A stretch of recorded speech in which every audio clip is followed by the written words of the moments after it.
everybody. So since getting the Tandorio and realizing how similar it was to the SKX, I kind of wanted to just take a look at them side by side. Not go, super in depth here, but just compare them a little bit because, you can't get the SKX 007 anymore.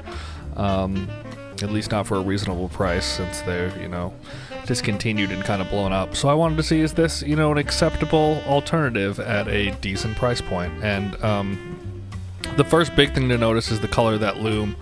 It's very different. It's much more green.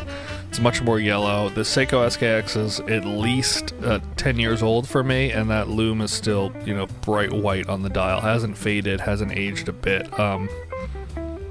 Also the bezel, the text looks a little more blocky, kind of like lower quality to me.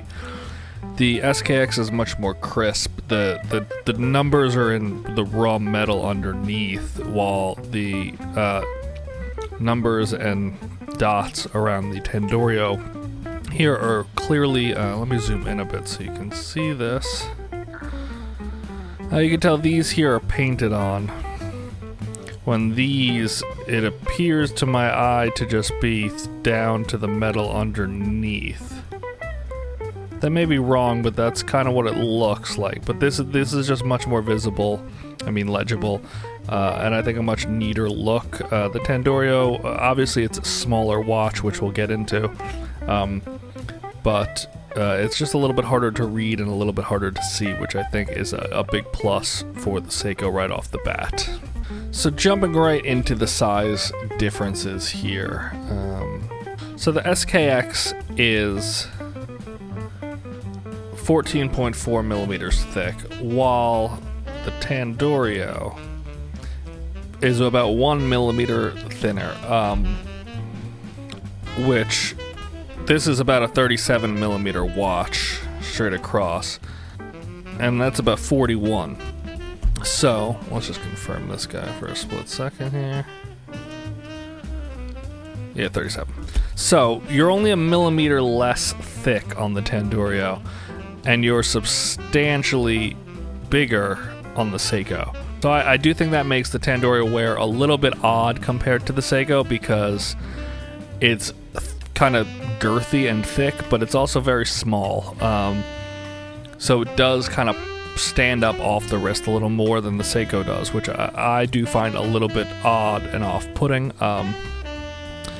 The Seiko is definitely more proportionally, I think, well-fitting on the wrist than the Tandorio is, just because of the larger case size. The bands, that's all kind of personal preference. This is an aftermarket band anyway because I didn't like the Jubilee that it came with.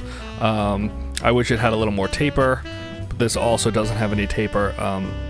So that's just kind of your personal preference there. But size-wise, I do think the proportions of the Seiko are a substantially better fit for most people, unless you have an incredibly small wrist. So, I do think the Seiko wins there on case size and overall wearability.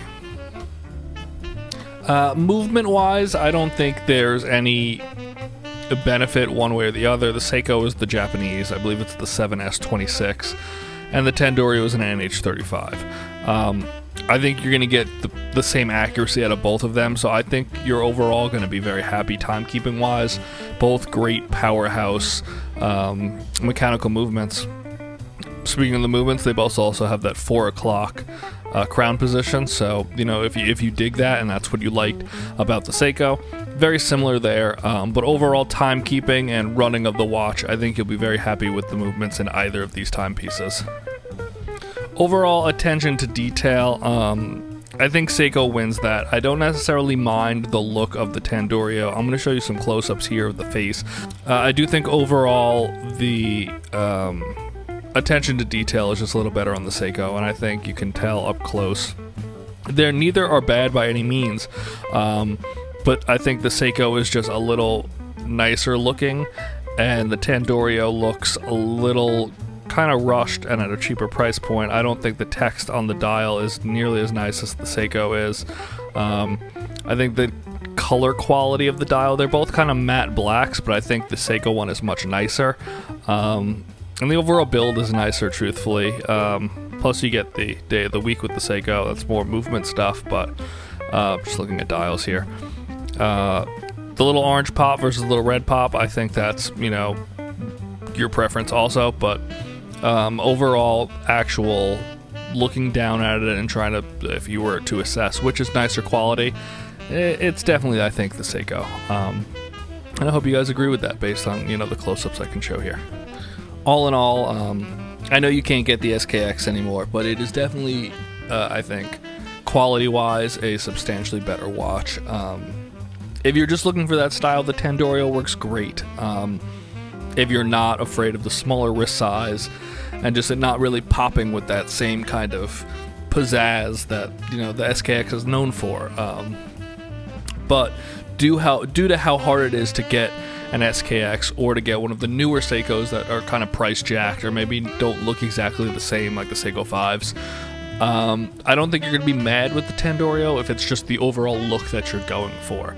That being said, if you can find an SKX at a reasonable price, I still think you should pounce on them. I did fall out of love with this watch for quite a few years, but it does still strike me to how great it overall is for, you know, I got this thing 10, 15 years ago and didn't really know much about watches then, and now I'm realizing how much of an absolute powerhouse it is. So I do think it's a great watch, and if you can get one, get one. If not, grab a Tandorio, see if you like it. See you guys.